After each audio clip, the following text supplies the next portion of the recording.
que muito se fala de saúde mental, por exemplo, né? Mas se a gente parar para pensar, a gente não tem nem conceito propriamente dito do que é a mente.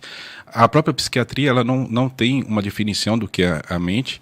A psiquiatria ela se baseia muito na neurociência. A neurociência, grande parte da neurociência, ela nega a mente, né? Então, ela entende que todos os processos psicológicos ou comportamentais é detrimento justamente ao processo neuroquímico cerebral, né? E a psiquiatria ela se baseia muito nessa ideia.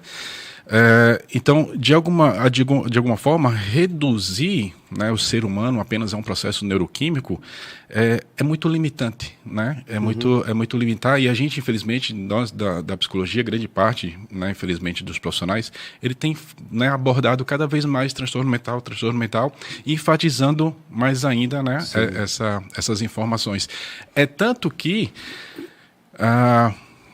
o Prozac foi o primeiro medicamento assim, a ser trabalhado nessa ideia neuroquímica em 1987, e desde então até hoje não existe nenhum estudo científico que comprove de fato que os transtornos mentais estão ligados a um desequilíbrio neuroquímico, né? Então, assim, se vende a ideia de que o transtorno mental está baseado no desequilíbrio neuroquímico, e aí o medicamento vem como essa busca de equilibrar, quando ao mesmo tempo não tem nada que comprove isso, né? Então, por exemplo, o nosso cérebro não consegue diferenciar o que é realidade ou não, né? Se a gente está imaginando ou se a gente está vivenciando aquilo ali. Então, quando a gente imagina algo, o cérebro vai entender que aquilo é uma verdade. Consequentemente, ele vai produzir uma química semelhante, né, de acordo com aquilo que a gente está imaginando.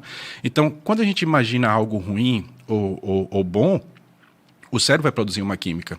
Então, quando produz essa química, automaticamente, o corpo vai desencadear, né, um processo neuroquímico, né, de acordo com, seja dopamina, serotonina, enfim. Ou seja, à medida que a gente imagina algo, o nosso cérebro produz, né, uma substância. É como se fosse algo externo. É algo que acontece, que produz algo para o desencadeamento do neuroquímico. Isso. Só que a gente tem um olhar assim, muito limitado no sentido dos sentidos, né? Ou seja, a gente responde pelos 5 sentidos, né?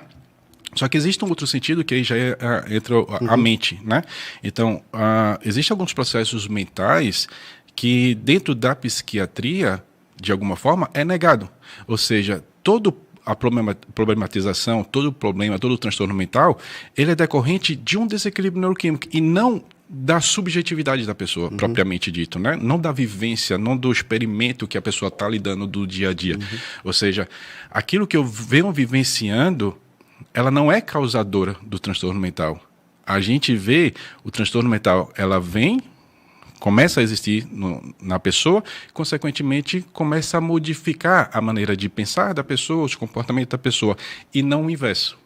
Então, nesse sentido, se eu entendo que o meu comportamento ou o fato de eu ter um transtorno mental, ela é decorrente de um desequilíbrio neuroquímico e não da minha percepção, não da minha vivência, né, que veio desencadear esse adoecimento, então o poder não está em mim.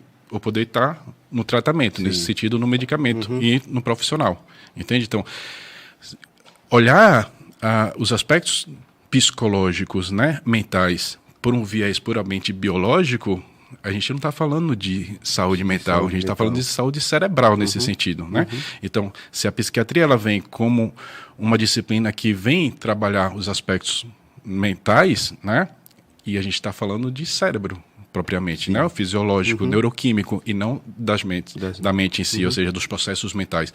Então, a gente não tem um conhecimento sobre o quanto a percepção influencia, né, no nosso desenvolvimento doentio.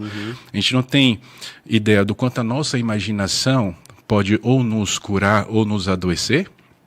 É tanto que tem muita gente, né, que está assistindo a gente, às vezes tem a sensação de que, puxa, eu estava bem e do nada fiquei triste, né? Na verdade, não é do nada. É justamente esses processos mentais que a gente não tem consciência que eles vão influenciar na nossa forma de sentir, entendeu? Então, aquilo que eu, de repente, pensei, imaginei, lembrei de uma situação, a maneira como eu vivenciei essa imaginação consequentemente, o cérebro vai produzir uma química que vai fazer ou eu me sentir triste ou me sentir alegre, né? Por exemplo. Sim, sim. Então, essa subjetividade, esse processo mental, a gente não tem consciência dela. E a gente da psicologia, infelizmente, aí trazendo, né, um pouco da resposta, infelizmente nós da psicologia, a gente também não está abordando isso. Porque a gente está olhando o ser humano apenas sobre os processos neuroquímicos, sobre o transtorno mental puramente, né, e não além disso.